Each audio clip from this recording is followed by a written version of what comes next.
तो पीछे है, सभी को राम राम, जय किसान, किसान मजदूर एकता जिंदाबाद। अभी करनाल के भाई लघु सचिवालय के सामने डीसी ऑफिस के सामने धरना दिया हुआ है कर्मचारी यूनियन ने, आंगनबाड़ी वर्करों ने, और काफी कर्मचारी इसमें शामिल रहते हैं।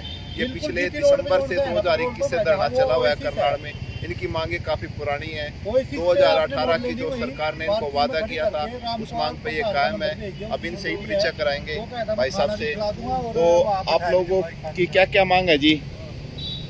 2018 में विधानसभा में मुख्यमंत्री जी ने घोषणा की थी कुशल और कुशल की जी, उसको सरकार लागू नहीं कर रही। हाँ। महंगाई के साथ जोड़ने की बातचीत की, उसको लागू नहीं कर रही। हाँ जी। 1500 750 प्रदेश के प्रधानमंत्री ने घोषणा की थी जी, उसको लागू नहीं कर रही जी। और रिटायरमेंट के बाद हाँ। मतलब उनको कुछ पैसा मिलना चाहिए, हाँ। उसको बीजेपी की सरकार मतलब 2018 की बात करें अब लागू नहीं कर रही। जी। और अब पूरे हरियाणा के अंदर 500 से भी ज्यादा हाँ जी। वर्कर हेल्पर को डिसमिस कर रखा, नौकरी से बर्खास्त कर दिया। और जो जब भी बर्खास्त की होती है, जब भी टेबल पे बैठ के बातचीत होती है, इस बारे में पहले बातचीत होगी और सबको बहाल करने की बातचीत होती रहती है, लेकिन यह सरकार नहीं मान रही है।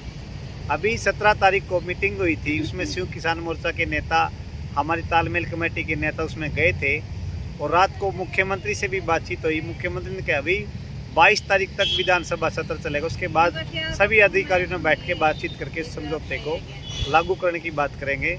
अगर सरकार ने वो नहीं किया तो 26 तारीख को महापंचायत किसान मजदूर कर्मचारी वो मिल करके इस पंचायत में जाएंगे पूरे हरियाणा का, और इसमें बड़ी कोई घोषणा करेंगे जिसकी जिम्मेदारी हरियाणा सरकार की होगी। और हम बार बार अपील भी करते हैं बैठ के बातचीत करके समझौते को लागू करें, अन्यथा आने वाले टाइम के अंदर पूरे हरियाणा का कर्मचारी नहीं, पूरे देश का किसान मजदूरों का भाईचारा इकट्ठे करके इस आंगनवाड़ी के समर्थन में आंदोलन करेगा, जिसकी जिम्मेदारी हरियाणा सरकार की होगी।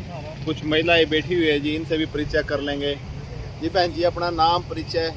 मेरा नाम मधु शर्मा। हाँ जी। मैं स्टेट उपाध्यक्ष। जी।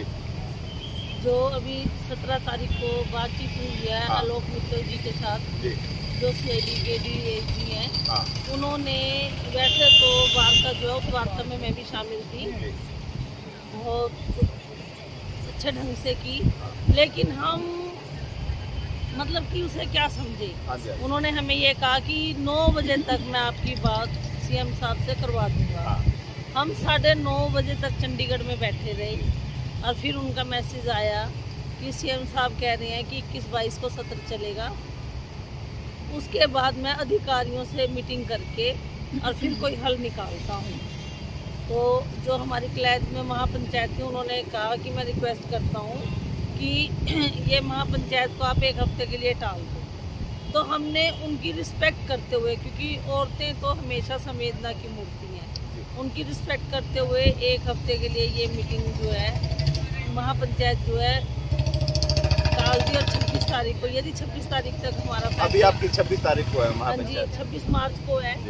और यदि हमारी बातचीत नहीं हुई और 26 तारीख तक कोई पॉजिटिव रिपोर्ट नहीं आई तो हम सर्कल वाइज गाड़ी निकाल लेंगे और इस सरकार को 3 मार्च को तो क्या ट्रेलर दिखाया, जो हम 26 को फिल्म दिखाएंगे, उसकी जिम्मेवारी ये सरकार होगी, ना कि हम। संदेश आपका मांग को लेके।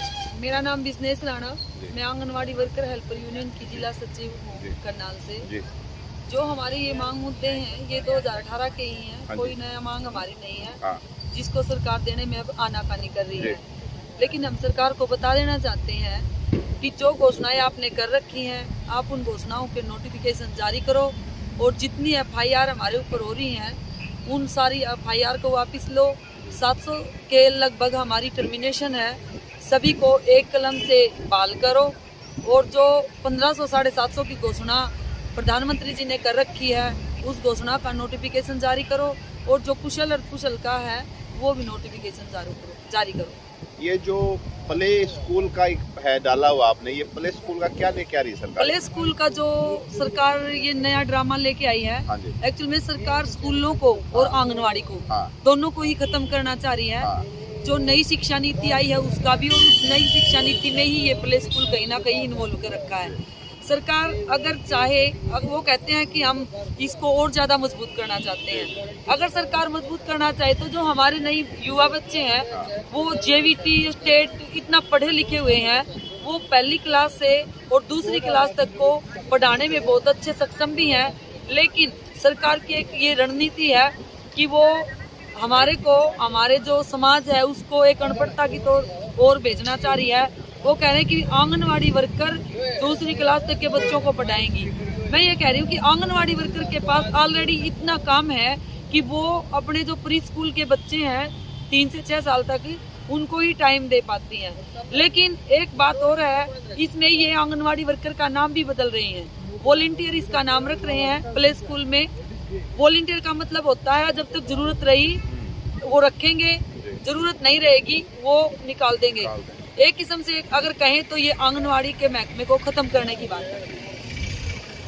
ये माता बहन अनशन पे बैठी है भाई, पीछे बोर्ड में आपको दिखा देता हूँ, आंगनवाड़ी वर्कर हेल्पर तालमेल कमेटी कर्मी। डीसी ऑफिस करनाल लघु सचिवालय के गेट के बिल्कुल सामने